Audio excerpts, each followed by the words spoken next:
Hi, everyone. I'm Edwin Rutsch, Director of the Center for Building a Culture of Empathy, and I'd like to welcome you to this series of empathy activist cafes. And when I say empathy activists, I mean people who are working intensely on the topic of empathy, doing teachings, trainings, uh, research, education, and so forth on empathy. And our topic here in this Empathy Cafe is how might we build the empathy movement? And the idea here is to bring empathy activists together just to sort of start connecting with each other, start networking, building connections, and also to start brainstorming on this topic of an empathy movement. And even if you don't think an empathy movement is something that we need, that's that's great too.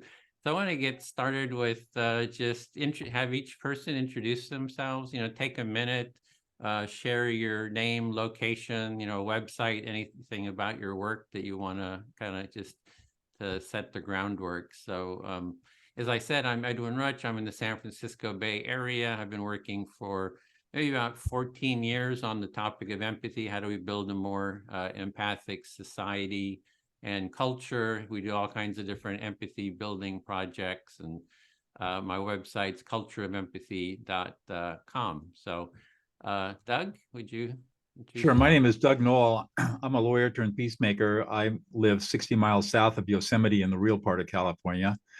And I, I am a mediator, arbitrator, and a teacher, professor, and author. I've written 4 books.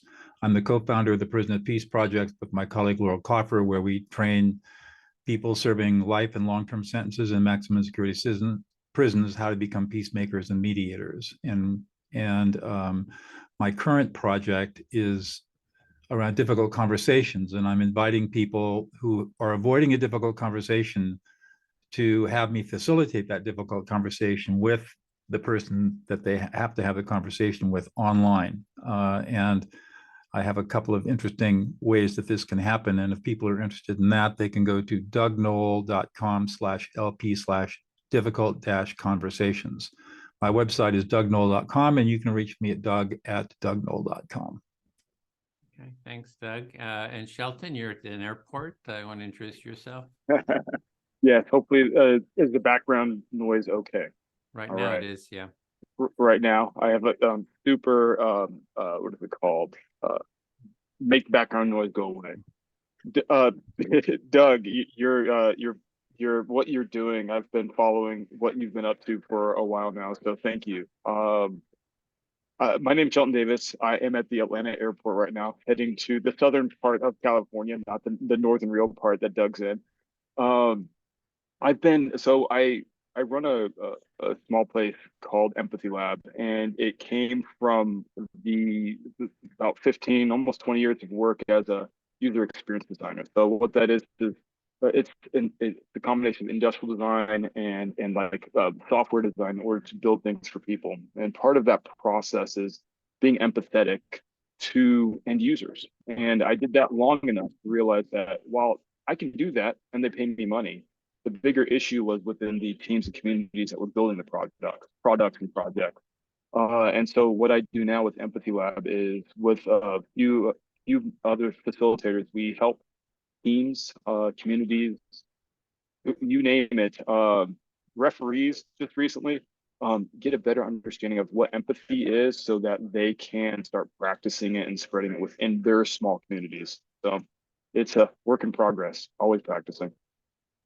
Great, thanks. So we also have Ashok Bhattacharya, who's going to be joining us late, maybe 15, 20 minutes late. He'll just pop into the circle and pick up, wherever we are. And we're going to be using the empathy circle process. So it's based on active listening. I hope you've all had a chance to see how we do it. I know you're, Doug, you're very experienced with active listening, different forms of it. And so we'll have one person in this process is the speaker. They're going to select their listener. They're going to speak, share an idea or two, and then pause and have the listener reflect back their understanding of what they've said to their satisfaction. That's the goal, to be heard to your satisfaction. and then you share a bit more, and then pause, get a reflection back. We're gonna have 5-minute turns. And then you don't have to use your full time. You can see if you just share an idea or two, you don't have anything else to say something like, I feel fully heard, and then it becomes the listener's turn to become the speaker, and they'll choose someone in the group to speak to. And we go around like that for the time allotted.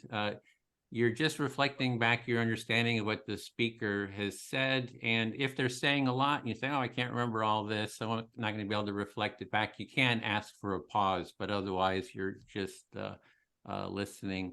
And we'll go for 5-minute turns. I'll be the timekeeper. And when your time is up, I'll just hold up a little sign here that says time.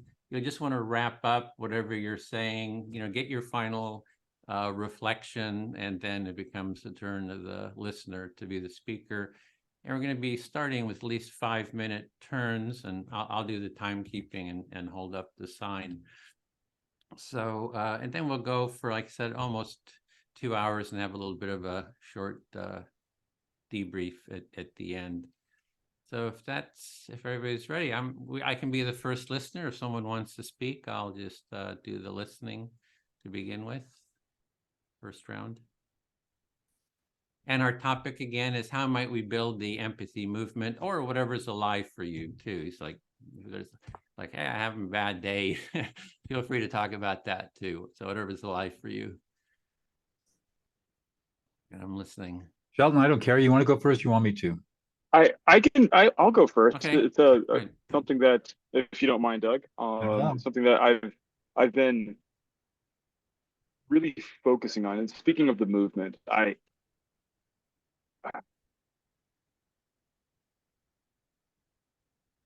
our future is being built right now. And I came from that area of building the future for other people. And it's been one of my goals to find those individuals in order to help them realize the work that they need to do, the practice they need to do is beyond build the things for tomorrow, but build the connections and relationships that we're supposed to have within our teams, within ourselves, so that the future is more compassionate. And so one big avenue, one big thing that I believe is a place of hyper movement right now, to get this movement of empathy going, is you've got all this money in the startup market. You've got all of these founders creating small companies that get to be bigger companies. And then we keep talking about toxic culture and toxic workplaces. It doesn't have to be, but no one's teaching them. I'm getting so far. So you're Please. saying you're coming out of the design community. You've been working in that field, and you're seeing that there's a lot of startups, and people are creating these startups. And there's like, some of them have like toxic work cultures, and you're sort of addressing that startup design kind of community. Yeah, spot on. I think that these are the individuals that are they're hungry. They're young, they're hungry, and they are well funded in order to create something big. And why not create something big with a foundation of empathy, of thoughtfulness, of mindfulness, so that that company and wherever those people go have a foundation, right? I've worked in enough corporate organizations where it was not that way, and it wasn't close to being able to change into a more empathetic organization. So I think that, at least from my perspective, like that's where my audience is, and that's where I'd like to help people move. I want to push that snowball. So you really want to work with startup companies and help them develop that basic foundational culture, and that empathy be part of that, and that's sort of your focus. That's definitely one of the focuses, yes. Or one of the focuses, at least. Yeah. I've got puppies near me right now. And you got puppies, you got stuff happening there at the airport. It's a busy one. Yeah, I don't know how much more I can say on this. I think it's some of them get it. They come from cultures that did not see them, did not hear them. They changed careers because they burned out, not because they hated their job, but because they didn't feel supported in it. So, like, how do we create not just companies and startups, but communities to do that? So, how, like, whoever's starting those, how do we infuse that thought process in an early spot? And so you're really looking at any sort of person that's starting a new organization or movement or something. How do you bring those that empathic, compassionate mindset in from the very beginning? And Yeah. that's kind of the area you're just trying to work on. Like SEL training with kids, right? You hope that blossoms as they get older. A lot of us didn't get SEL training as adults or MBA students. How do we get that there before it's 10 years down the line? That was SEL, emotional social learning. Is that Yeah, social training? and emotional learning. So Yeah. you'd even like to have kids be learning these skills from the beginning. Oh yes. Yeah. It's one of these things that I feel is sufficiently missing from U.S. public education at this point in time. Yeah. Okay, so we feel that that's missing, and something you'd like to get the empathy training, empathy skills into the schools, and that's your time too. So it's 5 minutes. Feel heard? Okay, so I'll speak to Doug. Yeah, so I think in terms of a movement that we need to be thinking in terms of a movement if we really want to change society. That's not just a bunch of individuals, doing their own sort of individual workshops or so forth, but to even think that we're part of a larger movement. So Ed, when you're feeling the impulse to a larger movement that creates meaning for vast numbers of people, that thing creates its own momentum and inertia that people learn empathy skills, and it becomes a part of everyday life. Yeah, and that there's and we have sort of an identity maybe that, hey, there's Doug, there's Shelton, we're all part of this movement, that we have a community that works on this, because anything like civil rights, that it was a movement to sort of for this cultural change. You could have LGBT, rights, women's suffrage, all these different movements. I mean, there's a movement behind it. There's a sort of an identity behind it. So I guess that's what I'm thinking is, we need this empathy movement where, there's a bit of an identity, we know that we're part of this. So you're thinking one, having a movement gets you really excited, and you're very hopeful that this will transpire, and you see it as a way for people to build their identities around the idea of empathy and feel like they're part of something bigger than themselves. Yeah, that's a good term, bigger than ourselves. Yeah. And I've been trying a lot of different approaches. I just ran for Congress as the empathy candidate here in the San Francisco Bay Area, and just we've tried empathy tents, setting up these tents in public spaces, doing mediation between the political left and right, and just listening to people. So there's a lot of different things, we can do for this movement. Everybody kind of working sort of on their own area, but we have sort of a vision of a more empathic society. So you'd like to see a coordination between all of us that are working in the empathy field, although we're all atoms, but we come together as a solid, and it becomes a tangible thing that people feel. Yeah, and I think that starts with dialogue. Everybody's got their own ideas of how things, should sort of progress. But if we start with these type of dialogues where people we listen to each other. I mean, it's like I even saw that with Gloria Steinem. She says, every movement kind of is a group of people just dialoguing with each other. And so I see these empathy circles as sort of that space, for having these dialogues. So you see that the foundation of building this movement is being based on dialogue, and empathy circles as a tool that can foster dialogue between people so that they can learn how to listen to each other in a respectful, civil way. Yeah, because I found that the empathy circle is one of the best sort of gateway first step practices. Anybody can learn it. We use it in all these different contexts, and it just it's functional, it works, it's a good starting point. There's a lot of other stuff that can be done, but active listening and empathic listening and empathy circles, I just see as a good starting point. So you see empathy circles in particular as a good starting point because it emphasizes not only speaking from the heart, but also listening and reflecting what a speaker says.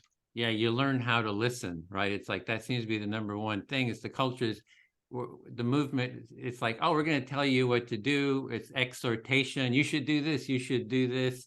And, or just you guys are bad. It's judgmental. You guys are bad or whatever.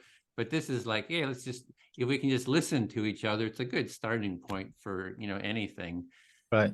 You're seeing listening as being radically different than the way that most people engage with others, which is to either problem solve or emotionally invalidate or judge, criticize people for who they are, what they say. And you're thinking that listening is a primary skill. And if we can develop that, we will get away from emotional invalidation and premature problem solving and all the other things that we do to soothe our own anxieties around other people's emotions and experiences. Yeah, and another thing is exhortation. Everybody's exhorting people. Be compassionate, be this, be that. It's Right. like it's So this the exhortation is a big. Somehow people think if we just exhort everyone to do this, it's going to happen. You're very frustrated with the fact that there's so much exhortation and not a lot of practice. Yeah. And the issue there is really when people are exhorting, they're telling you what to do, not how to do it, and they're not modeling themselves what it is they're talking about. And that is very frustrating to you at times. Yeah, I feel very well heard. Thank you, Doug. I just like your listener. Done this a little bit. So the question is, how do Who are we? you speaking to? Just. I guess I'm speaking to Shelton, so Shelton's going to be listening. The question is, how do we create a larger presence around empathy? And I think that we run into some fundamentally very difficult challenges.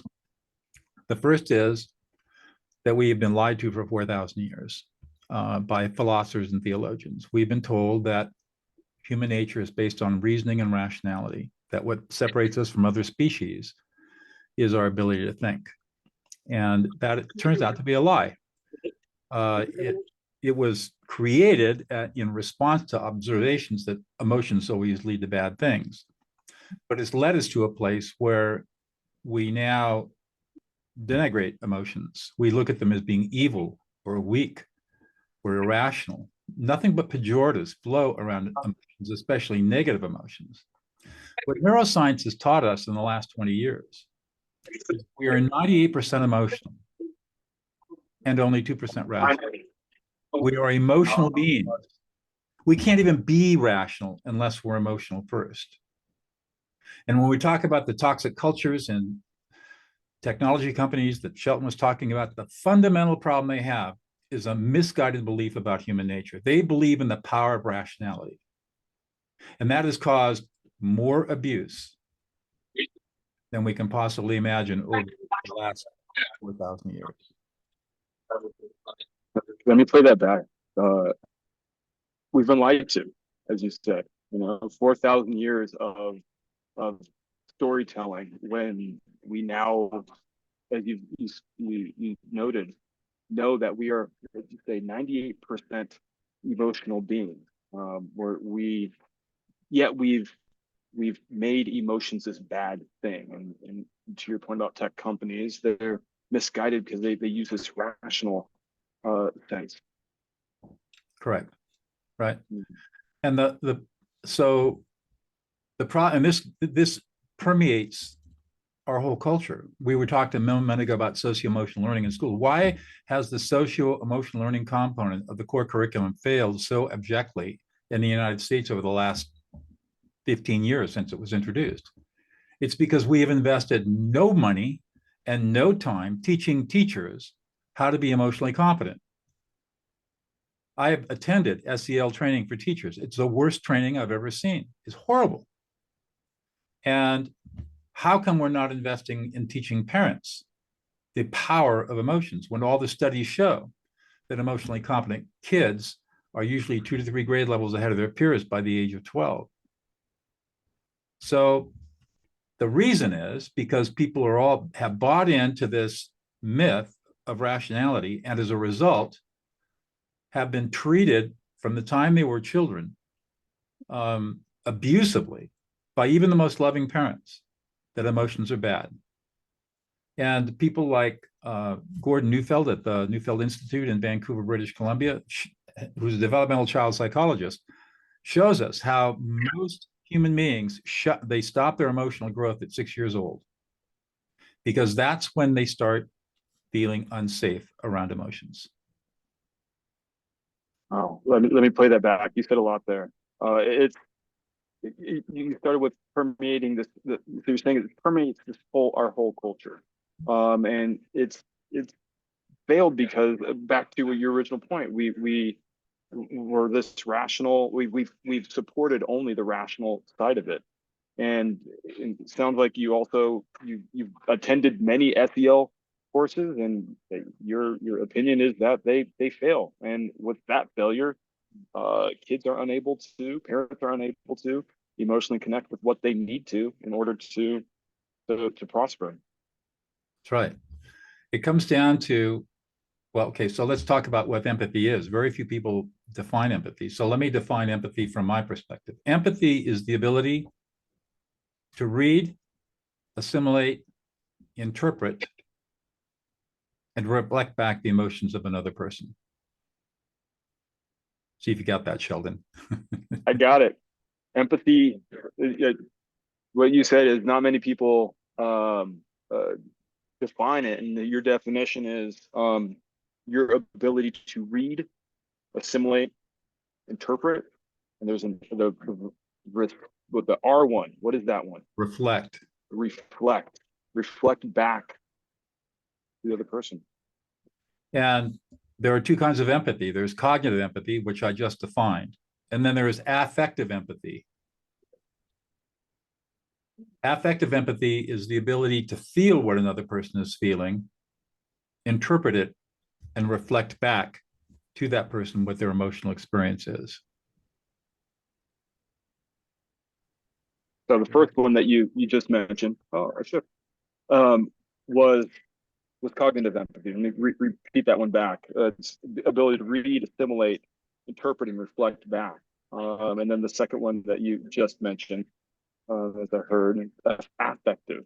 And it's feeling, interpretate. It's the feeling, right? It's the feeling, it's the interpretation, and the reflecting back on. I hear you.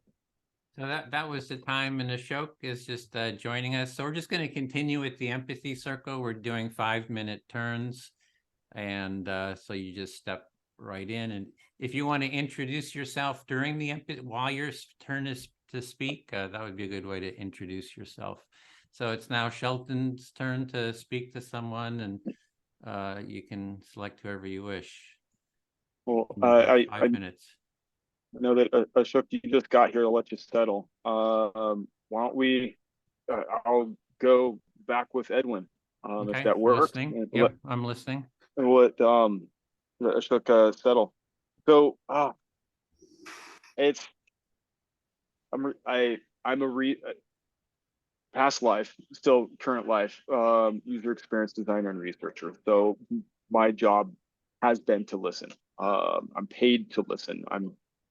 And so I have notes here, and Doug, you've like, it's so rare that I get to speak with individuals that don't think I'm silly, don't think I am touting skills that will not, create progress. And it's good to hear the things that you said, Doug.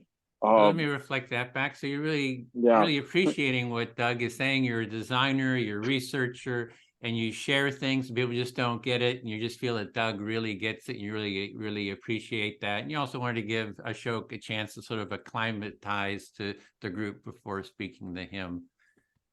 You got it. And even what you've shared, Edwin, we all know that there's a movement afoot, and we all are in a position to move it in our own particular way. You, Edwin, with empathy circles and all of the work that you do. Doug, you within prison systems. I think it's inevitable that we are part of a movement. Maybe we don't necessarily have a a bus boycott or a civil rights, like moniker around this, but it is definitely something that needs to be championed in as many places as possible. Yeah, so you see, there is sort of a movement. We're all working in our own areas. I'm doing empathy circles. Doug's doing his listening in the prisons. You're doing something, and there is you do see that maybe the importance of creating a movement. We don't have a moniker like a bus boycott or something that we're doing out in the public, but yeah, that's what I was hearing so far. Yeah, I would love to figure out what that one is. I think that there have been some decent social movements that have not been catalyzed by tragedy, and I personally want to get ahead of this before too much more tragic things happen in the wake of an apathetic or asleep culture.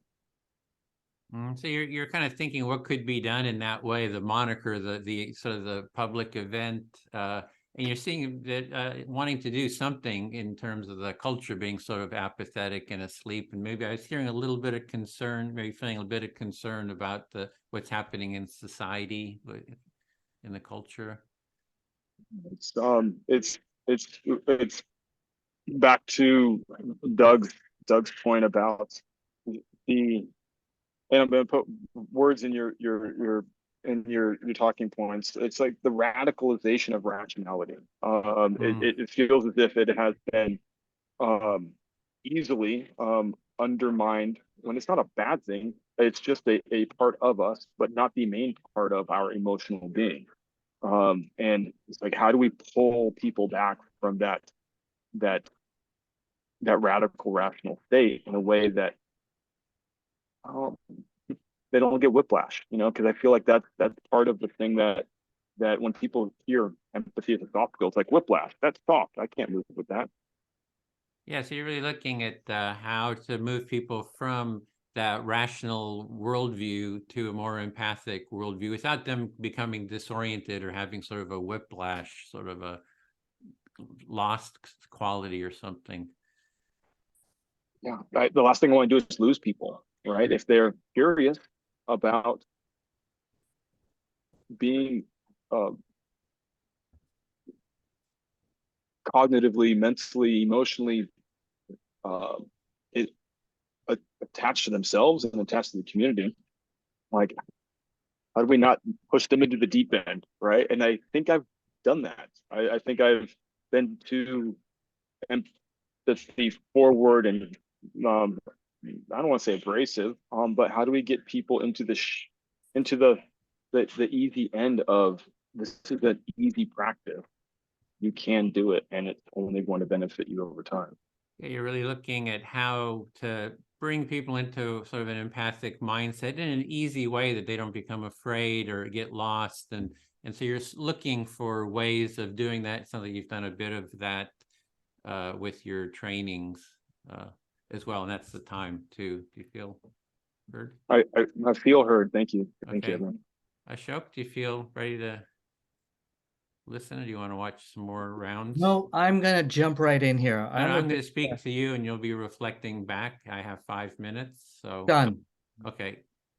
So yeah, I really appreciated what Doug was saying about rationality. I do see that sort of that it seems like rationality is seen as like God. Enlightenment reasoning they sort of said, hey, there's no religion, but there's rationality, which is God. It's like the supranational force, and you have to sort of bow it down to it. So yeah, I'll pause there. So rationality is not a religion or a spirituality. It's a way of being that we can all embrace. No, I'm saying that people think rationality is God. It's like enlightenment reasoning says, I think, therefore I am.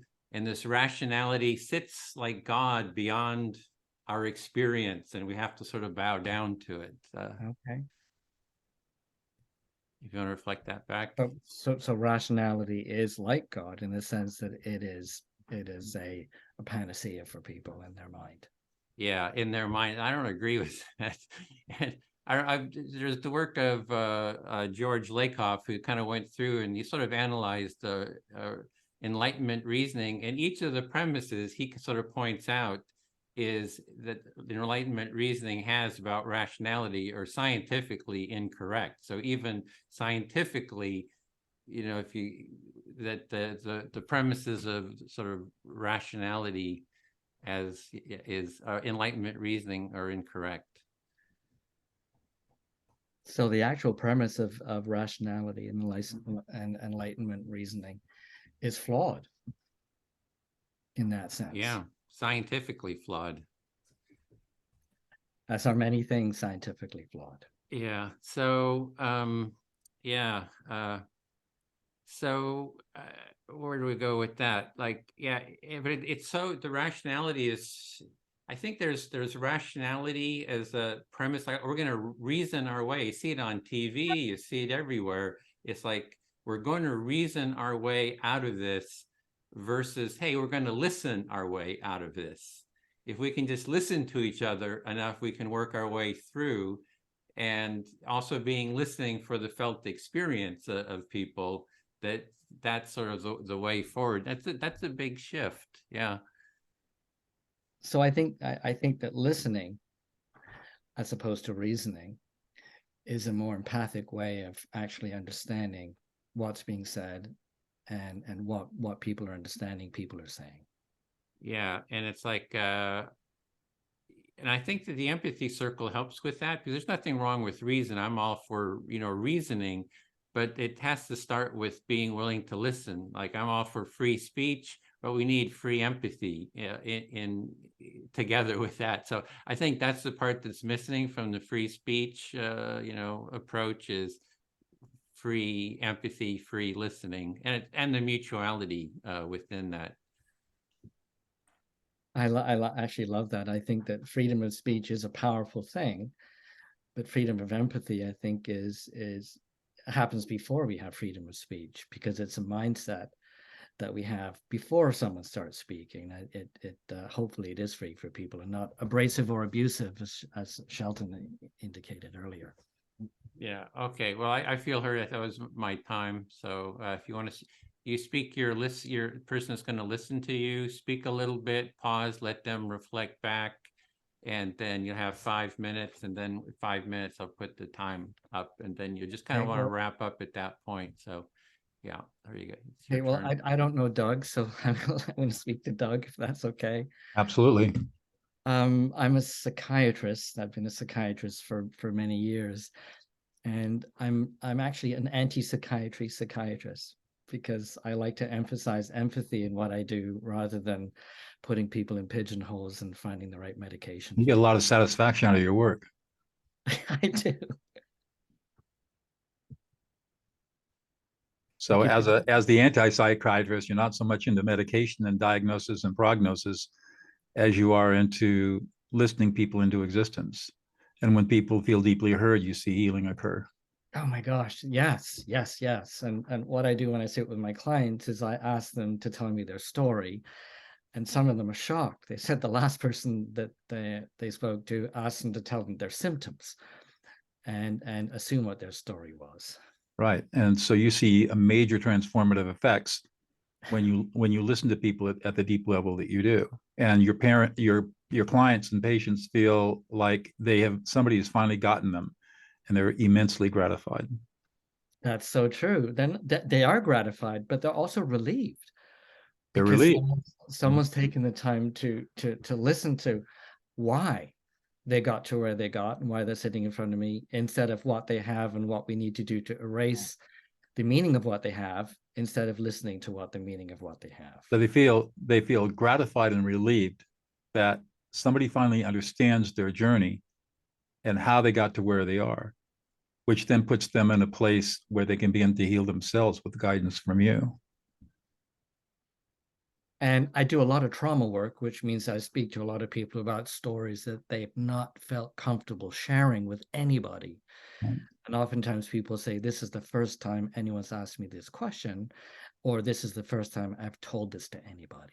So you do a lot of trauma work with people who have been injured and abused in many ways. And what is very gratifying for you is to have the feedback that this is the first time that people have felt emotionally safe to share with you their trauma experiences so that they can explore it with you in an extremely safe emotional container and be validated in every single experience that they have as they are telling you what happened to them.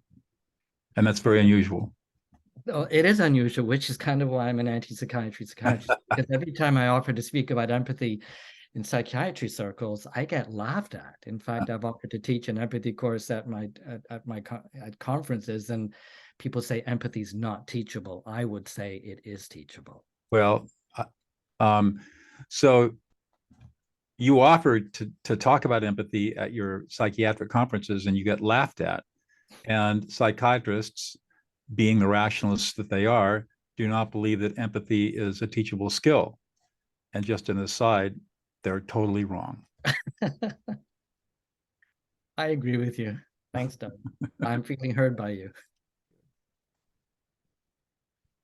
And yeah, I try to tell everyone about empathy because I think even people who are not familiar or comfortable with what it may mean, people are fascinated. It's like a wine tasting course. You can always taste more when you know what you're looking for or trying to sense. Well, that's a great metaphor. So empathy is like learning to taste wine. And the more experience you get at it, the deeper you can go and the more subtle you can pick up on the emotional flavors that another person is experiencing. Perfect. Love it. And that's the time. So, Doug, you're up. All right. So I want to teach everybody how to do empathy. It's so simple. It's ridiculously simple. Who are you speaking to? I'm going to speak to Ashok because he will really relate to this. Empathy is the simplest skill in the world to learn. You only have to do three things. Number one, ignore the words. You don't have to listen to what somebody's saying, especially for the 90 seconds that you're going to be empathic with somebody. And when you free up the words, two things happen. One, you free up bandwidth so that you can do the next two steps. And two, you're not going to get triggered. If it's just white noise, somebody can be spitting angry at you and you ignore what they have to say. We've been trained for too long that words are important. They are important, but they're not as important as the other 93% of human communication, which is mostly emotions. The second step is you're going to read the emotional data fields. And what most people don't realize is that emotions are data, just like numbers on a spreadsheet. The problem is that because we have a society that privileges rationality over emotions, we're never taught how to look at emotions as data. But every human being is constantly throwing off emotional data. And it's very simple to learn how to read those emotions because our brains are hardwired to do it. You want to give Ashok a chance to reflect that? I'm loving what Doug's saying. I think the idea that when people are No, talking, if you just reflect back, or just in the process, we're just reflecting back. Doug is saying that the words are less important than paying attention to the meta communications that are happening, and those meta communications will happen, and that if you focus on that alone, on the words, you're going to get blinded. Right, right. So the second step is, well, how do we read emotions? And it turns out through evolutionary forces, we as humans are hardwired to read each other's emotions accurately and quickly. And just very quickly, we only learned how to speak as hominids 230,000 years ago. With the advent of the discovery of fire, our predecessors' diets changed and it allowed for a 25,000 year expansion of our cranial capacity. With a huge expansion, the hypoglossal nerve and the hypoglossal muscles that control the tongue and the larynx. And that's when we were able to, and that's just because we started eating animal fat. Before that, for millions of years, there was no vocalization other than grunts or barks. How did hominids communicate for those millions of years without language? They did it through emotion. And our brains are hardwired, exquisitely hardwired, to read the emotions of other people, because that's how we evolved as a species. All you have to do is sit in silence, empty your mind, and just wait for the emotions of the other person to float into your head, into your consciousness. It takes 2 seconds, and you'll immediately begin to see it. Now, it turns out that because most people don't know how to structure emotional data, that it helps to have a structure to that. And that's what I teach. How do you structure emotional data? And once you get that structure, this process becomes very simple. I'll stop right there, and you can just summarize that back.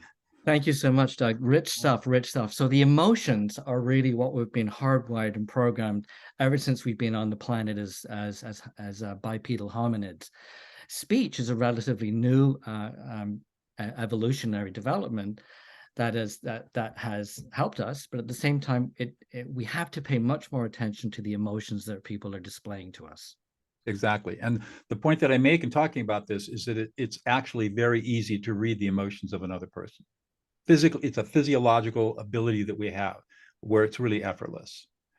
The third step, and this is the kicker, is when we want to be empathetic with somebody, we want to demonstrate empathy. We reflect back the speaker's experience from the speaker's frame of reference using a you statement. So I would say, Ashok, you're angry, you're frustrated, or you're very gratified, you're very happy and satisfied about the work you do. You do not use an I statement. You do not ask a question. And when you use a you statement, you are reflecting back from the speaker's frame of reference. And that's when the speaker knows he or she has been heard deeply by you. So a typical example of how you use empathy would be to say something like, Ashok, oh man, you're really pissed off. You're so frustrated. You feel unappreciated, unsupported. You feel like you've been completely disrespected by your colleagues. And it's even insulting when you go to these conferences and nobody is appreciating and supporting the brilliance of your work. And you know, at times it's a little humiliating and embarrassing, but you believe so strongly in what you teach that you continue to push. And yet it makes you sad that your colleagues cannot see what's going on. And sometimes you feel completely abandoned and all alone in your work. So when you're reflecting back someone's experience, you're actually reflecting back their emotional experience. Correct. You start that by saying you, and then feeling the emotions that you are empathizing with in that person. That's correct. And that is how you do cognitive empathy. That's time. So Ashok, you choose your listener. I'm going to go with Shelton. So I actually have a dance background. And when I was a young teenager, I danced in the National Ballet School of Canada. And one of the things that we did when we were dancing is we had a full-length floor-to-ceiling mirror. And you got a chance using that mirror to actually see where your body is in space. And it got me thinking that with practice, I can actually see where I am when that mirror disappears. I can actually practice self-empathy. So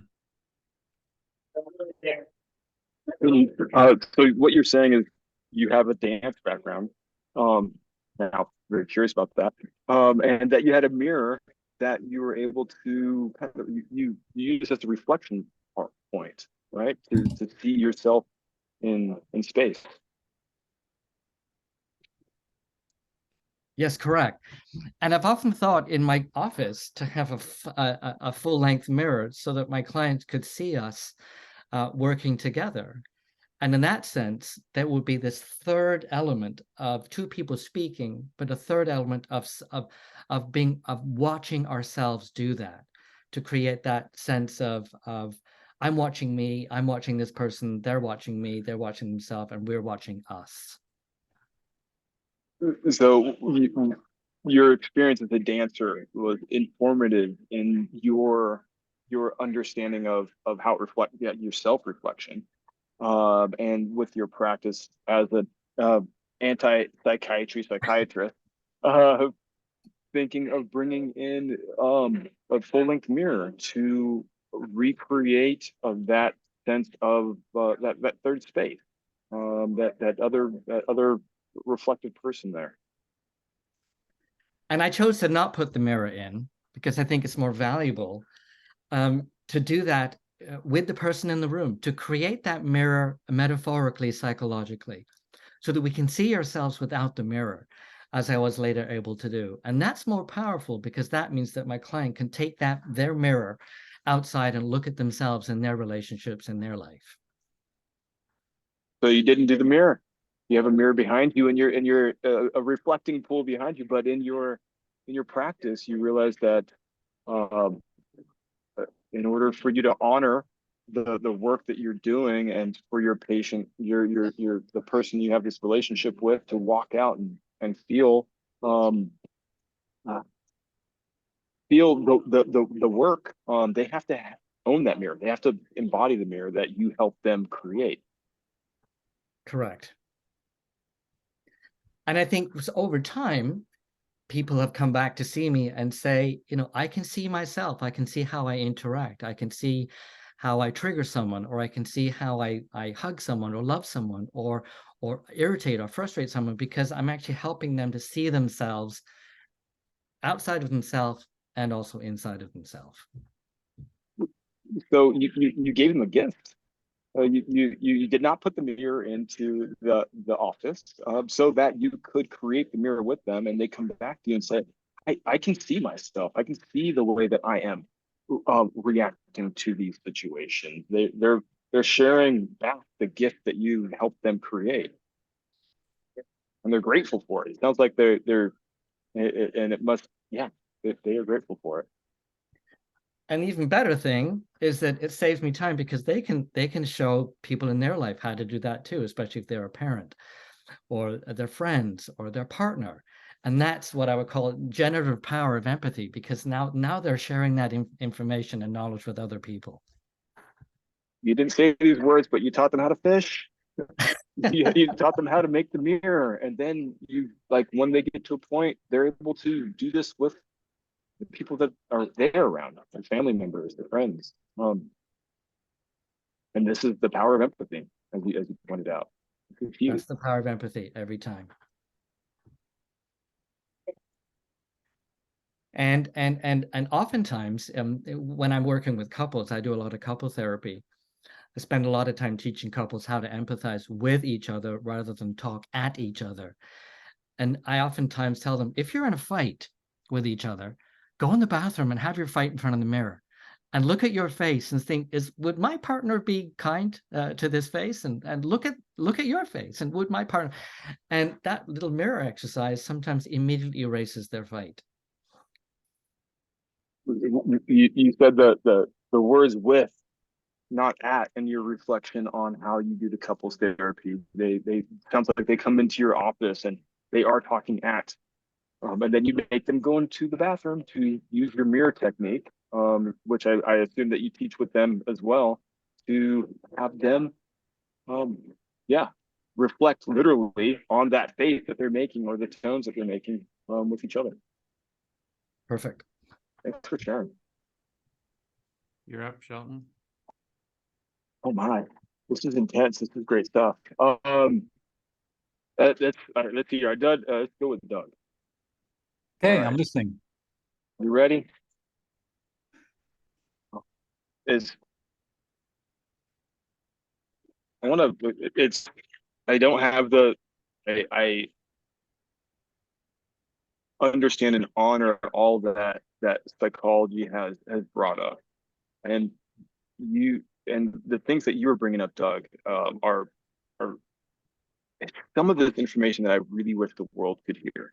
You know, like, how do I put you on a pedestal, and how do I bring you into communities that I speak with? Because knowing the evolution of bipedal humans is very important to understanding where rationality came from, where our ability to communicate came from, and how young verbal communication is, as in versus the emotional communication that we are innately capable of doing so well. You were pretty surprised by my discussion of the evolution of vocabulary and language as opposed to the development of emotional experience. And you're thinking that more people need to hear this, because when they hear the science that really exists behind all of this, that they're going to be more accepting of empathy as a scientifically supported practice.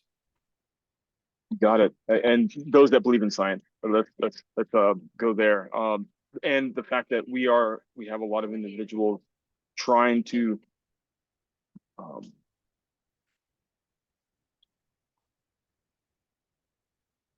square peg round hole rationality. Right. If we are able to give them scientific data points, as you pointed out earlier, that may be the shallow end for people to be like, oh, this isn't soft skill. This is extremely important foundational community skill. So the insight you're getting is that if there is scientific basis for empathic practices, then it becomes accessible to people who have a more rational, technical, scientific background, because they begin to see this isn't soft pop psychology, it's hard science, and it's how our brains are actually hardwired. And nothing gets harder than neuroscience. I like that you said pop science. I wonder if this magazine still exists, if popular science still exists. Oh yeah. Okay, thank you. Like I with all of those individuals that are reading some of these like very heavy scientific literature, how can we bring more social and emotional learning or scientific data around it to help them in their journey? Like this whole conversation is about a movement. What are those small little pieces that we can like start feeding people? The mirror stuff that you're wondering how we get this information out to people, out to the broader public, and especially out to the influencers who can influence many millions of people. How do we get them to understand that we're not talking about something that's soft and fluffy here? We're talking about something that's neuroscientifically established. It's transformation, right? And it becomes transformational. Yeah, I mean the things that Ashok you told us about, the transformation you have with an individual or a couple. That's 1-2 individuals. Then they get to like share it with their community, right? That's I don't know. That's what I feel like my job is like learn from y'all, understand where I come from, and how do I give seeds to as many people as possible. So you're being inspired by this conversation, and you're wondering how to take the information you're gathering from the rest of us and move it into your community in a more powerful, effective way. We move it in and bring you in and make sure the voices and the talent and the ideas and the reality that is being shared within this 3, and Edwin, within the many people that you've talked with, gets out there. Like, to your point, Doug, influencers have millions of people. I might have a couple hundred. Right. So the question is how to get to the people that influence everybody else and get this more in our common vernacular language. I think it was said earlier, read my notes again, because that's what I do. We tend to, you should do this without practice, right? And I feel like there's a lot of that happening from some influencers. Being able to see their practice as an empathetic being and their failures, I think it would be helpful for the general public to see. Right. There's a lot of people out there that talk about the what. We see this a lot in the spiritual and religious side of things too. They tell you what to do. For example, Jesus told us what to do, but not how to do it. And so your point is, let's get more people talking about the how. Talking, showing, living, walking it. Yes. Okay, good. Thank you, Doug. You're welcome, Sheldon. I want to talk a moment. Edwin, why don't you go ahead and reflect back? I want to talk about the science of empathy, because this is something that most people are not nerds like I am and go out and study the neuroscientific studies. Yeah, you're a nerd of science, and you really want to talk about how the science of well, I want to, yes, I do, only not because I wanted people to get glazy-eyed over the specifics of what happens in the brain, but because, to Sheldon's very important point, it's been my experience in teaching these skills over the last 20 years that if I don't talk about the neuroscience, people are just going to blow me off. And it's everything has to be grounded in science. And in fact, when I go to conferences and teach, and people laugh at me, like Ashok was talking about, I said, well, where's your science? Because here's my science. I'll show you yours if you show me mine. I'll show you mine if you show me yours, right? So here's the science. I discovered this empathic skill called affect labeling that I described earlier. Ignore the words, read the emotions, reflect back the emotions with the you statement. That has exactly the same effect in every single human brain that I've ever worked on. Exactly the same that Ashok says. They feel listened to, they feel gratified, they feel validated. They feel like they've been listened into existence. But I didn't have any science to support it. And I will say that in my master's degree studies in the 1990s, I started studying neuroscience because I began to understand that all peace and conflict starts in the brain. So we should be understanding how our brains process that information. In 2007, however, a seminal study was published out of Matthew Lieberman's neuroscience lab at UCLA.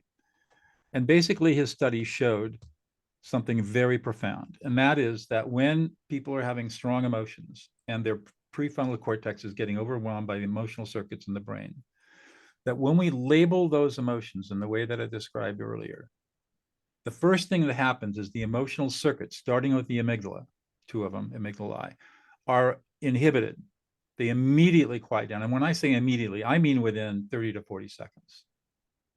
And at the same time, the right ventrolateral prefrontal cortex is activated so that the executive function of the brain comes back online. And the net effect of affect labeling is to calm any upset emotional person in less than 90 seconds.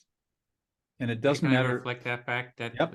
So yeah, you're really wanting to explain the science of this work, because you want to be taken seriously. People won't take you seriously. Then if they argue science, you want to be able to argue back with them. And there's a study that just shows that if you label an emotion that you have, a feeling that you have, if it's a high emotion, it reduces the intensity of it and increases the sort of the rational or awareness sort of part of the brain. Right. Exactly. Okay. Good. You couple that work with another neuroscientist at Northeastern University, Feldman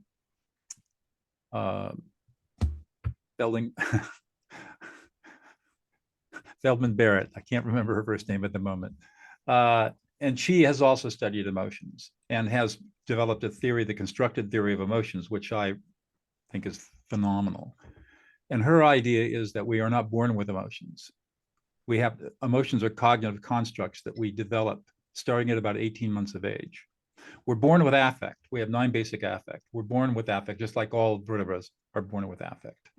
And we have to take that affective experience and categorize it into emotional experience. And that's a developmental process that occurs starting at about 18 months and continues for the rest of our life. But the problem is, because we are emotionally incompetent as parents for the most part, we shut down that developmental process at about 6 years of age. And so people move into adulthood and they build up all these facades around them so they look like they're competent people. But really on the inside, they've got the emotional maturity and development of a 6-year-old.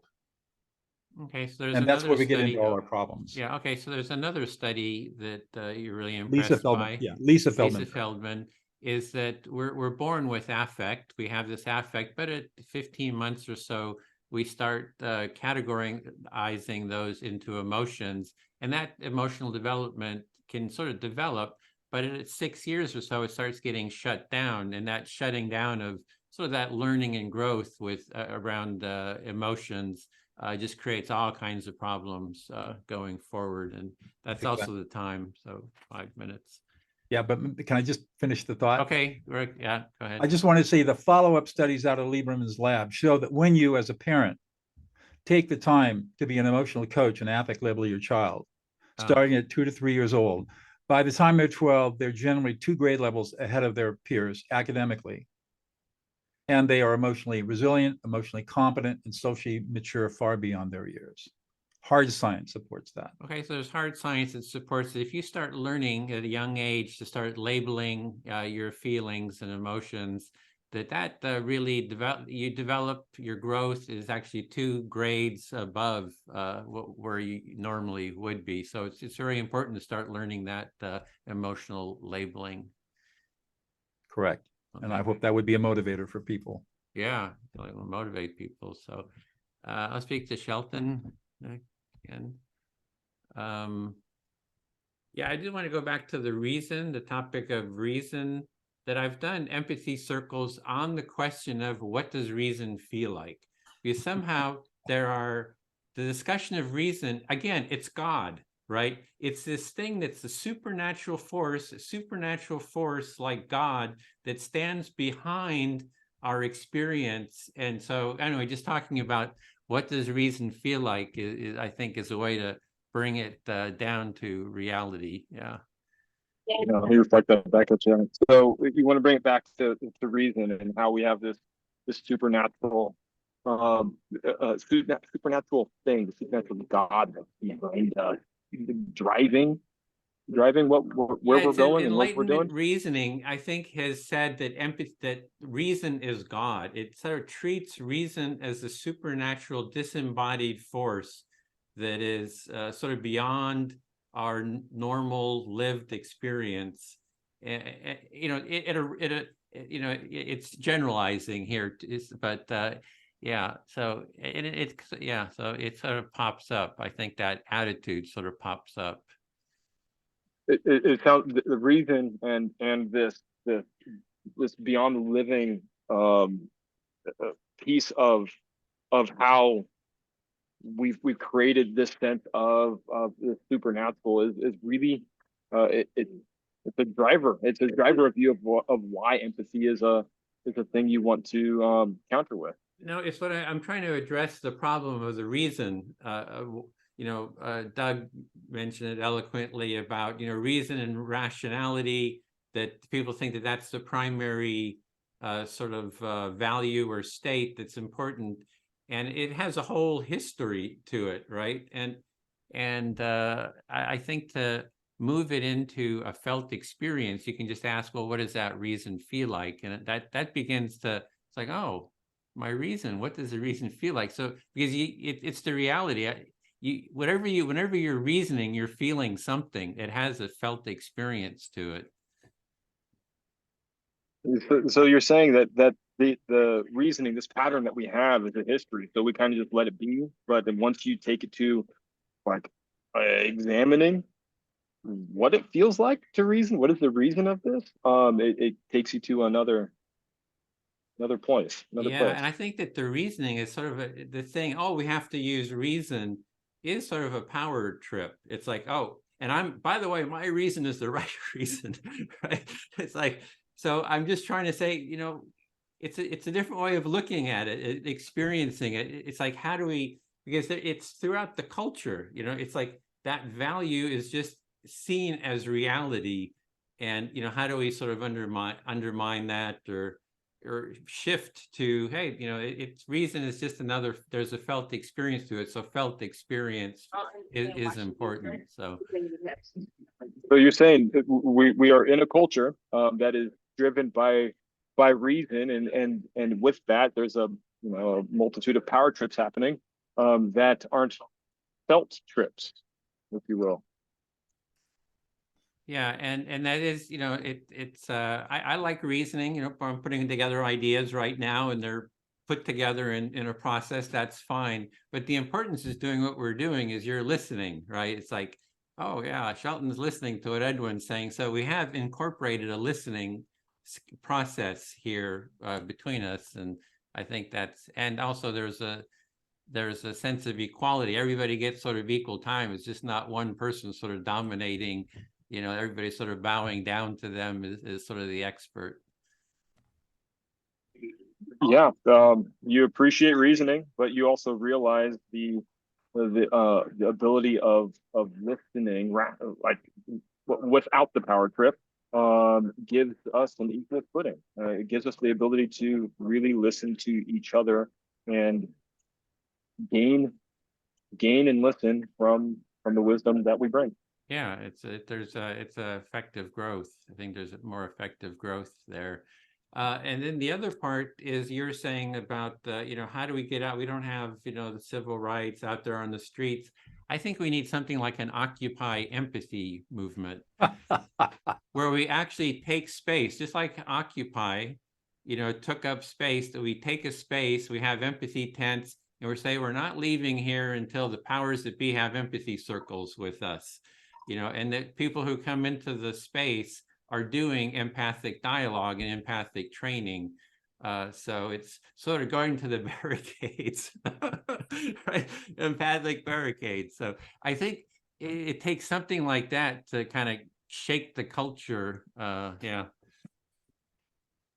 I want to occupy empathy is where you started there, and I want to bring up what you named this. This is like an activist, kind of empathy activist, and I think that you're leaning into the thought of what do we do in order to create a movement, a space for people to learn, practice, do the things that we believe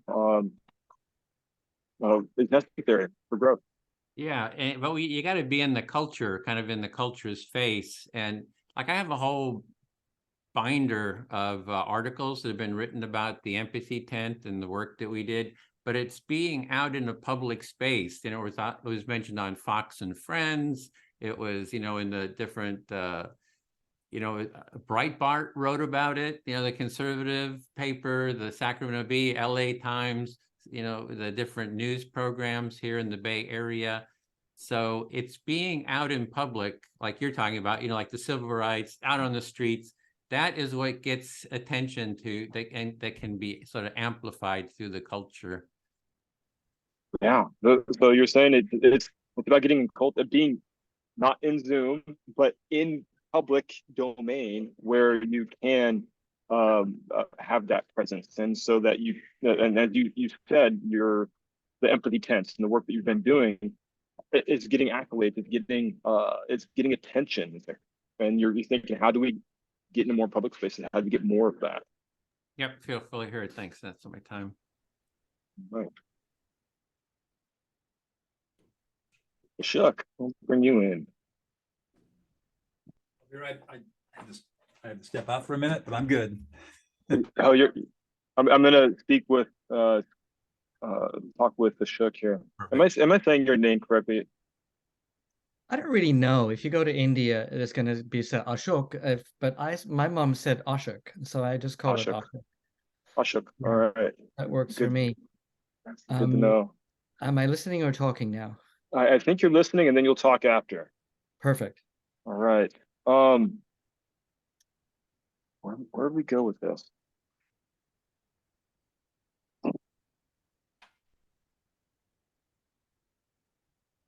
I think that I'm going to pick up where Edwin left off in talking about holding space, and it's a little bit of what you talked about earlier, Ashok, about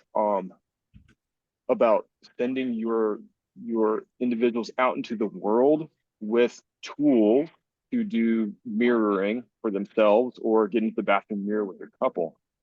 I'm interested in the walking the walk. We can give everyone this information, but what is the best way to help people take the tools that we give them and create a movement, right?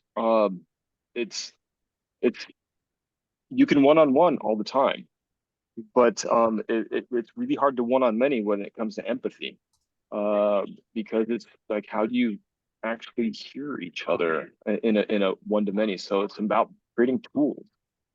It's at least my perspective. So I hear you saying that it's one thing for us to have a conversation with one person, but how do we turn empathy into an actionable, teachable strategy that we can get out to the group, so we can create a movement of people who are getting infected, that's a loaded word, with empathy for all the right reasons? Yeah. Back to what Doug said about it's real simple. There's three things, right? If it's that simple, why are we not all in this? And I think that the more I get in front of executives, get in front of venture capital partners, the more that they look at me sideways like I'm an alien and say, this won't help our future business. When I'm thinking, your future business is made with humans, right? So the humans that work together will be more prosperous. So it's an interesting dilemma. We all think it's simple, but for some reason it's outside of our perspective. It is Mount Everest. So as Doug said, it's the strategies are pretty straightforward, and once we label emotion, it can calm someone down in 90 seconds. But you get the experience of people looking at you as if you're not a recognizable entity when you talk about empathy, and so it's frustrating, I think, for certainly for me, and I'm thinking, sensing from you, that you're tired of the corporate perspective that you have to deal with when you're trying to talk about empathy in those circles. Got it. So it's frustrating. Yet I'm not deterred, because I understand that one person is influencing of 1,000 workers, of 10,000 workers, right? And I believe we've got, if you're familiar with like in finances, you have fiduciaries. They work on behalf of their client. I feel like we need to hold management leadership to a fiduciary like standard when it comes to empathy. And when it comes to creating a safe space for work, period. I think that we wouldn't have all these, crazy hours, these low wages, if we really were empathetic with each other. So I mean, you're tapping into a very passionate place of mine. I just joined a company that talks about this, but you're talking about accountability. If empathy and caring can be accountable, if we can put that into the work environment and corporate environment, so that it's not a word that people give lip service to, it's something that is actionable, that we can actually expect to have happen when we join a company or we're receiving leadership from somebody. 1,000%. I'm so glad that whoever you're working with is taking that to heart and actually moving it. It needs to be part of the P&L. It has to be part of all of the things that they report to make their stock price or their attractiveness to new people relevant. You've got things like B Corp, which is attractive if you're familiar with it. Why isn't there a standard for companies that has to do with empathy? And we are an empathy-driven corporation. We constantly practice, right? And so that's another place where I'm trying to create activism and push the needle. I think you're saying that corporations measure their productivity by KPIs and various other jargon, but what about an EPI? And what would happen if we can actually measure that and the success of a company by their empathic capacity and their empathic generation within that company? Yes, EPI, love it. Empathic performance Ashok, index. yes. Ashok, thanks for listening. Thanks for sharing. So select your listener, Ashok. Edwin, I think I want to talk to you about Okay, this. listening. I loved what Doug was saying, and I actually work with a lot of clients who have alexithymia, which means that they can't describe what they're feeling, but they're feeling it. Right. Mm-hmm. So you're really appreciating what Doug said, and you're working with people with alexithymia who can't really name their feelings. And I work with a lot of couples, and I've come up with a program called Colorpathy, and it's pretty simple. I call it glad, sad, mad, and frad. Glad is green, sad is blue, mad is red, and afraid or frad is yellow. So you have a process that you've developed where you give different emotions color code to them.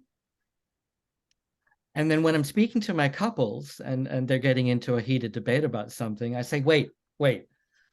I give them my little 4 colors, and I invite them to guess the color their partner's feeling. And usually when they're about 20 minutes, the tone has completely changed and they're actually reading each other for the first time. So this is a gateway practice you have for having couples start being aware and guessing what their partner's feelings are, and when they do that, it just really changes the whole tone of their relationship.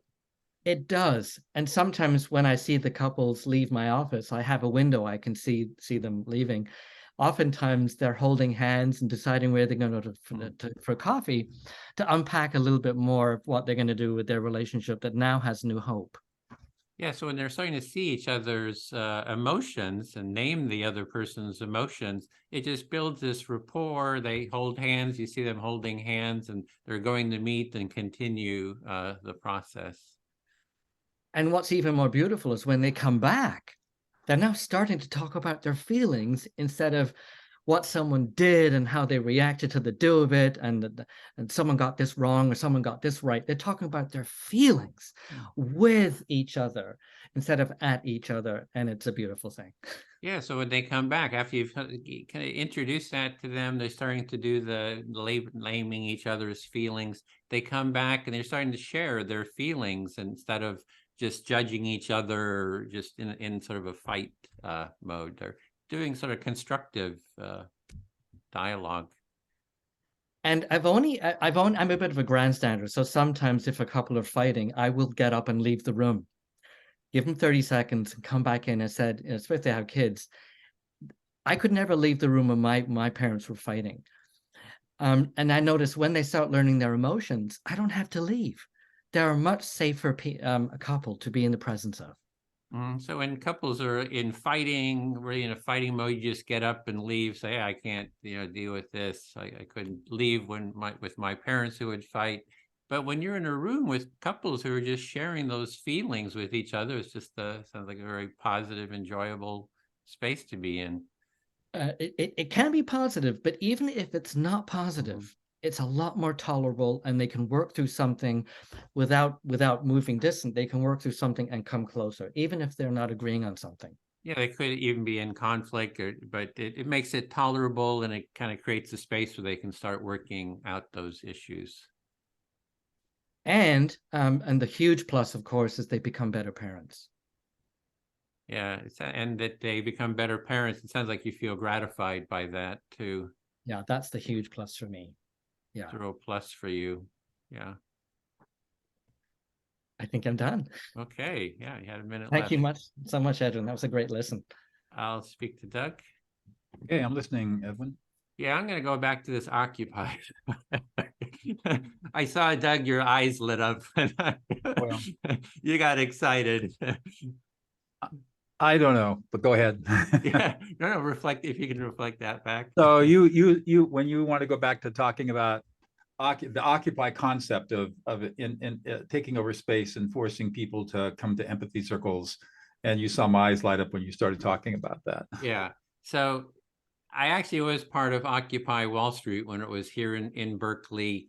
There was like the 99 against the 1%, that, and I said, oh, I'm really for the 100%. We need everybody talking with everybody. So I set up an empathy tent, and I call it the 100% empathy tent.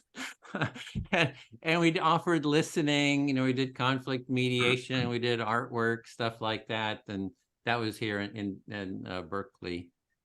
So during the Occupy movement, you went to the wherever the place was in Berkeley and set up an empathy tent, said this is the 100% tent, and conducted listening circles and mediation and art, and showed people that the differences that we think are between us are really no difference at all.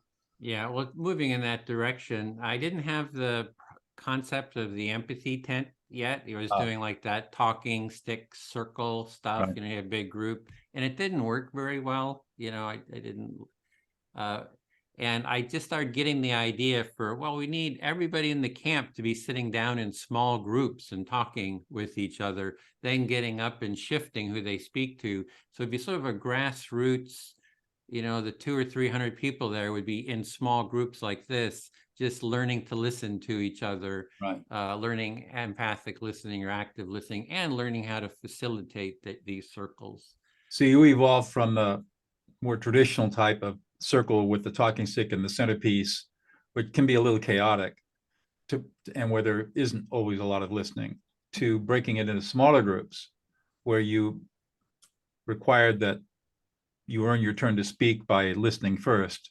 And then people would be in small groups of 4 or 5 or 6 people, and then as they completed, they would mix and match and go into other circles and have the same experience but with different people. Yeah.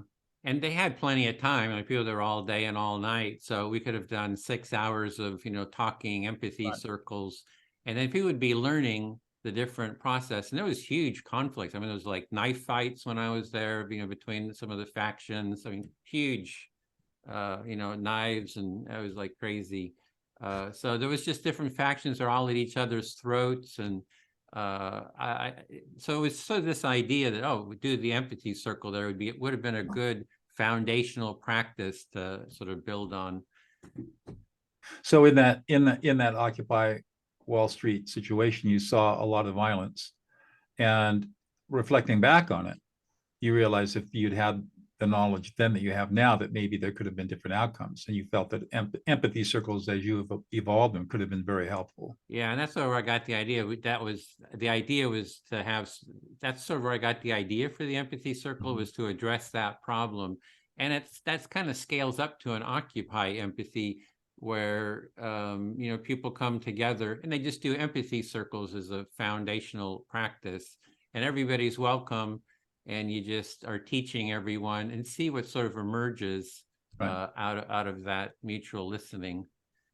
So you're as you conceptualize this, people would come together in a gathering, be in small groups, be instructed on the basics of these empathy circles, and learn and experience what it's like to be deeply listened to, and learn how to convene and run a circle, and learn how to listen to others. Yeah, and then you can have other next steps, like with Sheldon, coming from the human-centered design community, there's all kinds of design stuff that they could be learning on how to design. IDEO has a whole series of intro workshops on how to do design, and empathy is sort of the gateway to that. So you can kind of design any sort of project. So that's another sort of a next step, beyond that. So you see the empathy as being foundational, and then as people learn about emotions, they can unleash their creativity in other ways and get into design work. Yeah, I'm so glad about human-centered design. It just shows that empathy has a real functional creativity and innovation aspect to it. Yeah, so human functional design is really based on what it means to be human, which is to be emotional. And inspiration, to have insight and creativity and, all that fun stuff. So that work becomes inspirational, it becomes creative, it becomes generative, and evolutionary and revolutionary. It's very feel very heard. Thank you. You're welcome. There's a lot to talk about here. I want to kind of reflect, Sheldon, on a lot of what you talked about. I don't know if you guys have read the article that came out 2 weeks ago. Amazon is losing $8 billion a year because of employee retention problems. Their turnover is costing them $8 billion a year. And this is with a company that grosses about $32 to $33 billion a year in profit. So over a quarter of their potential profit is lost due to employee retention. And they're losing their employees for one basic reason: poor leadership. They have a training, they spend $271,000 a year on training. Who's listening to me? Okay, Sheldon. I gotcha. Okay, they spent $271 million a year in training. They've got over 650 contractors and employees who do corporate training. And it's an utter failure. And the reason, I think, in my opinion, is they're not teaching that they do not understand the power of emotions. They do not understand the difference between, they don't understand human nature, that we're 98% emotional and 2% rational, and they're trying to check boxes. and not do the work. So the way that we get this into institutions and organizations is by showing that there's huge loss associated with rational, non-human based practices and procedures. And it's a demonstrable loss. So I'll stop there, and then I've got another thing to throw out at you. I did not read that article, but I will find, if you can share with us, I would love to read it. But it's one of those things that I hear you. The $8 billion lost, what did you say, a year on employee retention because they're not feeling heard. They're poor leaders, right? And this is on the back of corporate training. I think you said at $271 million a year. That is just not working. And from your perspective, it's not working because it is it's not examining the power of emotions. Unless you can hear the baby crying behind me, but it's not examining emotion. It is just rational. It's checking the box. It's not working. Yeah, exactly. Now contrast Amazon with Google. Google did a study 3 years ago to ask the question, what is the difference between our top performing teams and everybody else? And they commissioned some research psychologists to do the study. And what the researchers concluded was emotional safety. They call it psychological safety. The only difference between the high performing teams at Google and all the other teams is that the high performing teams were psychologically safe places to be. And we would define psychologically safe as emotionally safe. They weren't criticized, they weren't judged, they were validated, they had leaders that respected emotions, they respected diversity, you were free to make mistakes. Introverts were valued just as much as extroverts, and people paid very close attention to the emotional climate of the team.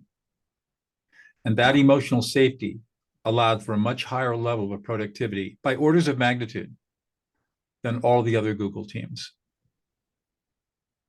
So I would suggest that to people who don't think this stuff is important and don't believe that it can be measured, that you look at the Amazon experience and then look at the Google study and give me science that tells me that I'm wrong, that these studies are wrong, that this information is wrong. Where's your science? And if you can't refute the science, then you got to accept the proposition that emotions are powerful and not soft. And I think we have to be confrontational with that. But fundamentally, the problem is that people are afraid of emotions. They're afraid of emotions because they're not competent, because there are 6-year-olds inside. And we have to respect that and understand that, but understand that's where it's coming from. So I'll stop there, let you reflect that, and then I got one more thought. All right. Thank you. In contrast to the Amazon debacle when it comes to emotions, Google put forth a pretty extensive study, a research study on top performing and not top performing teams within their campus. And the one thing that they came up with was psychological safety, which, as you pointed out, is emotional safety.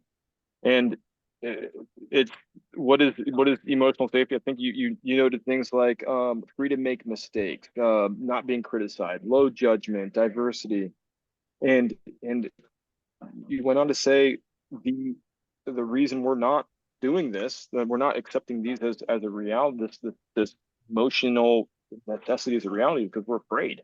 We're afraid of the emotions, and you, as you pointed out earlier, we're afraid from as 6-year-olds, as a stunted 6-year-old ability to connect. You had one more, so I know we had time. Well, we'll come around again. All right. When it comes around, you just try not to forget. Yep. Don't let me All right. forget about rationality. I got you. I got you. I'm going to write this down and put your name next to it. All right. Let's keep going in a circle. Ashok, well, I will talk with you if you're willing to listen. Let's see here. There's so much happening. There's so much good stuff. Doug, you said something about checking the box. And you mentioned this giant $271 million failure at Amazon, or the continuous failure of training people. I fear, and I don't think this is jumping to another subject, but I fear that there's a lot of diversity, equity, inclusion conversations and efforts going on that that emotional safety, emotional training should be involved with, yet it is not. And so we're checking the box on, are there these cultures present within this organization? Before, is this organization ready to have these cultures present? A great point. I think that what does safe mean to people needs to be looked at. And DEI issues, all kinds of issues might not be looked at. That might be skewing these results so that people are not feeling safe. And I think I agree with you. If people don't feel safe, they're not going to learn. And we're going to spend a lot more than $271 million on making this happen instead of looking at safety issues. Spot on. I think that while the $271 million is a pretty big expense, or the $8 billion, you don't need to repeat these, Chuck, is huge. The toll on people, the toll on our cognitive and our emotional abilities, is grand. And while they don't make beautiful round numbers, Chuck, you're in the business of dealing with unworked through trauma. We're doing that on a corporate scale now to individuals, and so it's my fear that if we don't get ahead of this, or maybe ahead is not the right word, if we don't come up to speed with it, I'm glad that you are and have many clients that are employed, Ashok, but I don't think we have enough of you to go around with the individuals that we are putting through toxic organizations. So yeah, this is also close to my heart, the whole issue of burnout. So we have big T trauma, as you're talking, and tiny T trauma. And if we don't find out if people are traumatized, and what we can do about that, they're not going to feel safe. And we just can't assume that safety is something that is because of big trauma. And companies are spending a lot of effort to try and make their workplaces safe. But are we looking at the little traumas that happen also that can accumulate and make people feel unsafe as well? Great ad. The little and big traumas, and I think that they add up, right?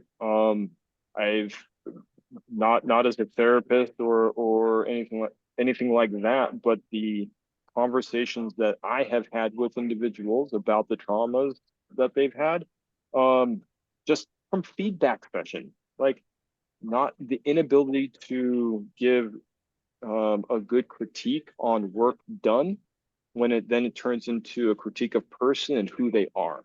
It's back to the 6-year-old child. We've got a lot of 6-year-old managers, unfortunately, emotionally 6-year-old managers driving the teams, which is probably why there's that giant Amazon law.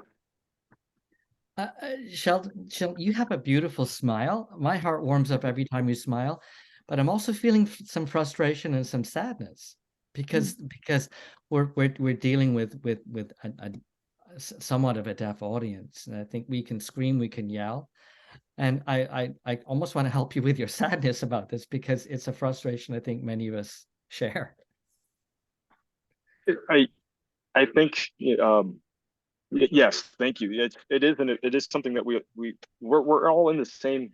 We're in the same boat. I don't know what vehicle we're in, but we're all in the same boat trying to open people's eyes from the neurobiology side, from the neuroscience side that Doug's talking about, to the let's give you the mirror side, to the empathy tense. We all, I feel like I've said this before, I'm redundant. I like practicing, but it's maybe less sadness, more frustration, because like we can see the future.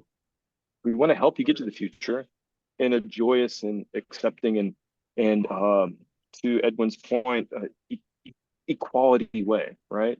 That's why you made this empathy circle, to create a sense of equality in this thing. I feel like we're all holding different parts of an elephant. And it is the elephant in the room. Good summary. Love it. Thank you, Ashok. Thanks for sharing that with us. You're a speaker, select your listener, Ashok. I'm gonna go with Doug, because Doug said some really fascinating things, but I'm really interested in what I call directional empathy. And that is people sensing where somebody else is going to go next. And ants do this, birds do this. They fly in this great big flock, and and it's a sphere. It's not just left or right, it's up and down. They don't bang into each other. They bang into windows that we've made, but they don't bang into windows. So I'm interested to talk about directional empathy. So you're thinking about directional empathy and tying it to chaos theory, which is the study of what appears to be chaotic movement of many parts, but really is highly orchestrated. And you're wondering, I think, if directed empathy might be have the same basic principles. I think it might be, but I also work with a lot of couples. And I think, what's the chance of starting off at I do, and over the next 25, 30, 40, 50 years, what's the chance that they're going to be able to move with each other in harmony, or they're going to diverge, and 20, 30 years later, they're saying, I don't. So that's a huge question that you ponder all the time, which is, what is the likelihood that a young couple starting out strengthen their relationship or diverge away from each other? And that could be called directional empathy. Are they? Yeah. And I think asking someone, what direction do you want to go in? I mean, that's a metaphor for a lot of things, but it's simple as as just watch a couple play tennis, couples tennis with another couple. You can tell how their relationship's going, how they're playing. You can absolutely tell how people are doing by watching them play tennis or engage in any other kind of competitive activity, especially if it's a team sport. Exactly. And so I actually spend quite a lot of time talking to couples about the directions they want to go in, especially if someone's got a new promotion. It's going to mean they're going to have to be changes. If they're adding a pregnancy and a baby to their story as well, or if they're moving countries or changing houses, or even just getting their kitchen renovated can cause them to have a divorce. Right. So there are a lot of different life stressors it's change. And the question is, for you, how do these couples negotiate the emotions of that change? And how can I be a guide to help them? I'm not going to carry their baggage for them. I'm going to be a Sherpa. I can know where the bears are on the mountain, but I'm not carrying their backpacks for them. Love it. And I think that when I do get couples tuning in empathically to their directionality, they don't have to agree, but they can be aware and they can understand, and they can support each other meaningfully. Yeah. So you've learned a fundamental truth, and that is that you don't have to have agreement to end conflict. All you have to have is understanding, validation, respect, and listening. Love it. Thank you for listening. You're welcome. Okay. Rationality. I teach at the graduate level. Who are you speaking to? Let me speak to you, Edwin. Okay, listening. I teach at two levels. I teach at the graduate level. I've taught graduate school, law school, and at the Strauss Institute for Dispute Resolution at Pepperdine for many, many years. I've taught two courses, one, critical thinking for lawyers, and two, currently I teach a course in decision-making under stress and uncertainty. And one of the reasons that I've come to the conclusion that this whole idea around reasoning and rationality is all bullshit is because most people cannot define what it means to be rational. And in fact, depending upon the discipline that you work in, the definitions are completely opposite of each other. So number one, there is no single definition of rationality that all academics agree on. They're quite divergent. Number two, most people, including lawyers, or young law students anyways, are very poor at critical thinking and logical thinking. That's what you learn in law school. And by the time you get through law school, you have some basic skills in it. But people that don't go through a graduate program like that, where you are trained to be a critical thinker, think that they apply reasoning and rationality to their decision-making, when really it's all emotionally based. So you ask a person, yeah, go ahead. So you teach in an academic graduate level, so you're teaching courses, and from your insight, people just, there is no clear definition of what reason or rationality is. And different fields have sort of different definitions of it, and they don't even, most people don't even learn how to even do rationality well or reasoning well. Maybe as a lawyer, you kind of learn a bit. And most people are really, it's just really based on the emotional That's right. foundation. That's right. Most people are not good critical thinkers. And by critical thinking, we talk about the ability to not make a judgment, but be able to look at both sides of a problem and define both sides of the problem. And if you have to support one side or another, you can articulate the specific reasons why you are taking one side of the problem or one solution over another. That's critical thinking. So critical thinking is really seeing a problem and looking at both sides of the sides in depth, and then able to just articulate why you're making a decision one over the other. Right. And you articulate it in a way that other people can challenge you. Yeah, So and then so that you're you clear. kind of you articulate your decision in a way that others can challenge you, and you can maybe grow from that. Right. So when you think about rationality and reasoning from this perspective, and when we look at this broad scope of 4,000 years of this myth, we can see that there's been very little rationality and reasoning in history. It's a big myth. Yeah, that we're really we're reasoning people. It's really a myth if you look at it from this definition. Correct. Yeah. So the other thing that I like to talk about is what economists for a long time set the standard of what the rational being is, and the law talks about the reasonable person, and so all of these professions all have their definitions of what rationality or reasoning is. But even economists today talk about bounded rationality. They now recognize, even the classical economists recognize, that human beings can only be rational in very narrow guardrails. If we put a human being within this guardrail, and they've got to make decisions within these boundaries, we can call that rational thinking. But because these guardrails are so narrow and so defined, it does not represent reality. And everything outside the guardrails is emotional thinking. And that's what most people engage in. Okay, so economists were the gold standard of rationality, but even they're seeing that the reason is only within this narrow space, and outside of that is emotional space. They're even moving away from that. That's right. That awareness. That's right. And we got a whole science now of neuroeconomics, which is the study of decision making from a neuroscientific perspective. We got behavioral economics with people like Dan O'Reilly, who are looking at how people actually make decisions, which is based on a whole bunch of non-rational processes. And so, I mean, I really want to blow up this idea that we're rational being. And we've got to get people really out of that mode, because it's very damaging and abusive. And I will just share that my personal experience, I'm trained as a lawyer, a law professor, lawyer. I was a hardcore trial lawyer for 22 years. I was deep in the dark hole of the beast for a long, long time. And once I started studying for my master's degree in mid-career and began to realize that we're 98% emotional and 2% rational, everything became clear. The chaos that I saw around me, the anger, the fighting, the violence, all of it became instantly clear. I now make total sense of it. But as long as you're holding on to the myth of rationality, you will never see humans for who they really are.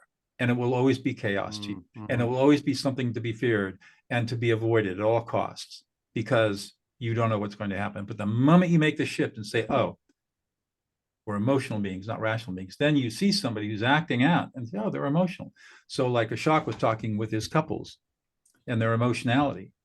Once you learn in an intimate relationship that your partner becomes emotional and you have the tools to respond to that emotionality, the emotions are no longer a big deal. It's just, oh, she's having an emotional moment, or he's having an emotional moment. And I'll just say, my wife and I have never had fights and arguments, and we're not passive aggressive people, and we don't avoid anything, but we never fight or argue. Never had a fight or argument, because we use these tools.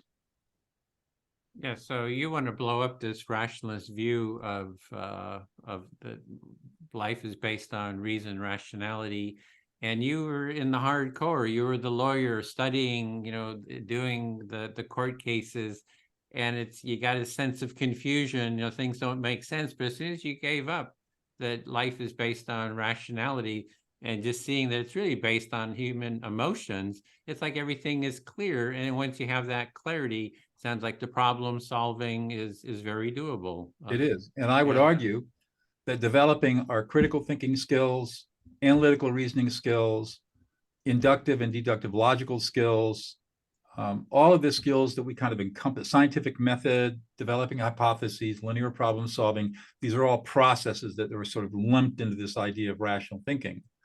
Once we recognize that that's all based on emotionality, the strength of those skills intensifies by orders of magnitude, because now it's not set on a foundation of sand, it's set on a foundation of reality. And it makes our thinking skills much more powerful.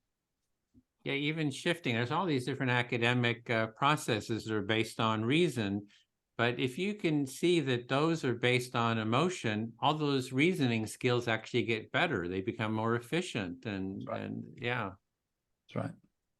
Okay, I'm complete. Okay, then I'll speak to Ashok. Oh, actually, maybe we'll stop there. We only have about 12 minutes, so maybe we just kind of open it up. Just if each person wants to start with just sharing how was this experience for you, and any sort of next steps, and then we can just open it for any kind of open discussion. I don't know, Shelton, do you want to start? This experience, when we're talking about like with each other and in this empathy circle format, was both invigorating and frustrating, in a good way. In a good way. I want to go deeper, right? I want to ask questions and learn more about. I want to learn more about. Oh, where did it go? Colorpathy, colorpathy, whatever you named it. I wanted to learn more of that. And Doug, I want to nerd out more with you. It's Edwin. Yes, let's get this in the streets. Let's figure this out. I know graffiti artists. I don't like. Let's put it out. So both intrigued. Do enjoy the format. I want to have a mint tea with all of y'all. Cool, great. Thanks. Ashok, how was it for you? I found this stressful in a beautiful way. And I think sometimes we have to enhance our cognitive capacities by listening more than we're thinking or talking. And I'm a musician, and when I'm playing with a group of people, I pay almost no attention to what I'm doing. I'm just listening to the other players and trying to fit in somewhere. And once I kind of relaxed into doing that, that stress began to disappear. And I've had that same feeling once I kind of, I hope I did okay today, kind of thing. But once I relax into who you guys are and what we're trying to do here, I kind of said, this is really cool. It's like we're jamming. It's like we're coming up with some free jazz here. And it's interesting. I found my mind shifting from the stress of it to, oh, this is actually a almost like a loving space of empathy. Great, thanks, Doug. Not often that I get to sit with three people who think the same way that I do. Usually I'm the teacher and people are looking up to me to train them and teach them. And I found it refreshing to be with three people who come from different perspectives than I do, but share the same basic concepts and values. And how common our thinking is. We've never met each other, but how we've evolved into thinking very much the same way in different modalities. Very interesting. Well, yeah, I just find the empathy circle in terms of, having activists come together, it's like a love fest. It's like, here's these other, three other people who really value empathy, has been thinking about it. So it really expands, my understanding and experience of empathy. I do like to use the empathy circle for these discussions because we're modeling it. So anyone that watches can see how the practice works. And you can learn the practice by somebody explaining it to you, but you can also learn it just through observation. So if somebody sits through 2 hours of this, they're going to have like the skills to be doing it with their family and friends or enemies for that matter. And this basic practice is what I used with mediating, conservatives, liberals out on the streets, doing these empathy circles. And we've had, after doing these empathy circles, like at impeach Trump rallies with pro-Trump, anti-Trump folks, there was like, they were all hugging each other. In the tent, they're hugging each other. On the other side of the street, they're just like screaming at each other with the police in between them. So so anyway, I really appreciate everyone, taking part in this. And also, if you'd like to do more, I'd like to, keep these dialogues going. We can have different people in the circle. So if you know a couple other people, or I got a whole list of people to invite. Love to have more of these, and just to bring the community, people interested in this empathy together to kind of connect with each other and see how we can really build a movement. And, as I was saying, it starts with dialogue, I think, just people listening to each other. And maybe even do a marathon. You're saying, oh, you're just getting settled, like an 8-hour empathy circle marathon. I've been thinking about that. So anyway, we got about 8 minutes. Anybody want to say anything else? Just kind of open floor discussion for whoever wants to say something. Well, I just want to mention something to Doug, and I'm sure the rest of you will understand this. When you're a psychiatrist, society expects you to decide who's normal and who's rational. And it's such a fucking pain in the ass, because my job is to expand human possibility, not try and put people in little boxes or decide that someone's crazy. I don't know how many times I've had people screaming at me saying, isn't this person crazy? And all I can think of is locking up Galileo or Van Gogh or all these great people who are simply creating something, because the definition of delusion is nobody really agrees with you because you're nuts. That means any amazing invention, and we know the history of great inventors, they often get locked up. So I'm hoping we don't get locked up, but I'm hoping we can inspire each other to have empathic creativity. Yeah, those pejoratives, being crazy or irrational, I completely eliminate those from my vocabulary now. And it's really binary. We're emotional. We're either we're emotional. We're just plain emotional. And sometimes that emotion is intense, and sometimes it's subtle. But we're always emotional. And if you're going to define dysfunction, it would be a person is an emotional state that they can't control or modulate, that interferes with their happiness or their ability to succeed in life. That's essentially what we're talking about. And you can take the whole DSM-5 and digest it down to that one definition. Yep. All that bullshit in there. So all driven by the insurance companies. The neuroscientists are working on their own equivalent based on neuroscience, not on what the insurance companies want to pay. And it all comes down to emotions, and it's simply emotional dysfunction. Sometimes it's physical dysfunction in the brain. The connections aren't there. There are lesions in the brain, or some problem with, for example, addiction, which comes from emotional trauma. Sometimes it's just ideations that people create, but it all comes down to emotion. And I don't know why medical science doesn't get that. They separate this whole idea of mental health is total bullshit in my mind. Well, I mean, I hope Edwin will agree with me, but I think these silos that we get into, lawyers and creators and artists and doctors and philosophers, why can't we be on the same team? Like, why can't we get rid of some of those barriers and speak? So why am I fighting with my colleagues about empathy? And I'm getting on all kinds of chats with people who are not doctors, who are absolutely delighted to talk about empathy. It shouldn't be this way. That's right. Well, I think part of an empathy circle, it's like the experience of it, I think is part of it, It's fair. And my experience in academia is that everybody's got to be in their own little niche. And if you go outside your niche, you get struck down immediately. And I'm multidisciplinary, right? So I don't fit in the law, but I don't fit in psychology, but I also don't fit in sociology or I don't fit in any niche because I use them all and talk about them all and bring it into a gestalt. And that's the big problem with academia today. And that's based on the rationalist belief that you've got to develop expertise, publish in your expertise, don't publish outside your expertise, otherwise you don't get tenure. And that concept has been around for hundreds of years, and it's very detrimental to clear thinking.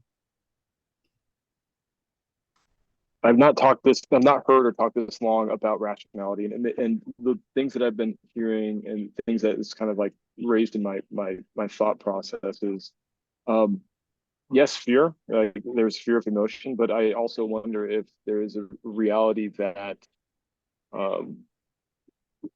there's a recognition that rationality allows for control, right? Control of massive amounts of people. Absolutely. Because then you can direct that scientific narrative in a way that creates, individuals doing what a government, what a society desires. With the powers that be dictate. Yeah. And the other thing we've seen is, at least in my experience, is a steep decline in critical thinking skills being taught in schools.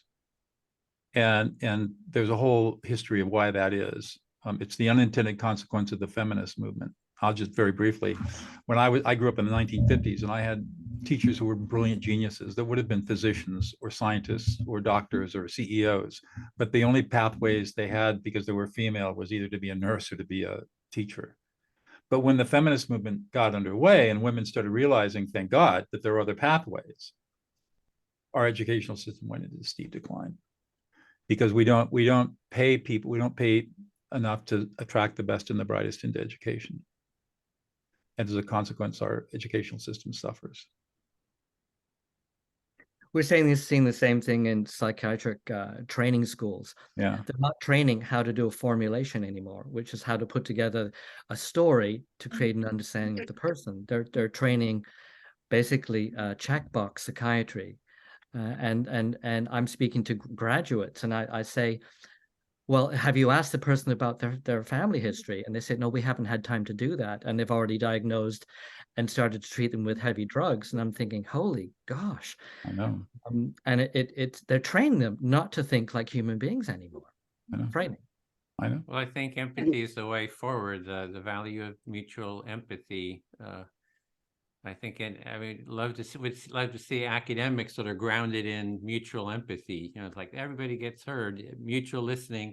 Right. And when we're talking about empathy, we're talking about the awareness, sensitivity to felt experience and emotion, right, too. It's foundational. And it's core. I just see it over and over again, like mediating between conservatives and liberals. It's like if they can just hear each other, they get past all these sort of stereotypes. And it's really, and just any kind of mediation, you just see that, and to really kind of spread that. So I hope we can continue these dialogues. It sounds like we have a lot more to talk about. I didn't want to keep us on our 2-hour time limit, which we're right on the spot here. So thank you very much. I'm going to post this and I'll let you know once it's up. And thank you. Yeah, thank you. To be awesome. Continued. Great Thank men's you, group. Great, here. great to meet you, Doug. Great to meet you, Ashok. You guys. Bye. Bye.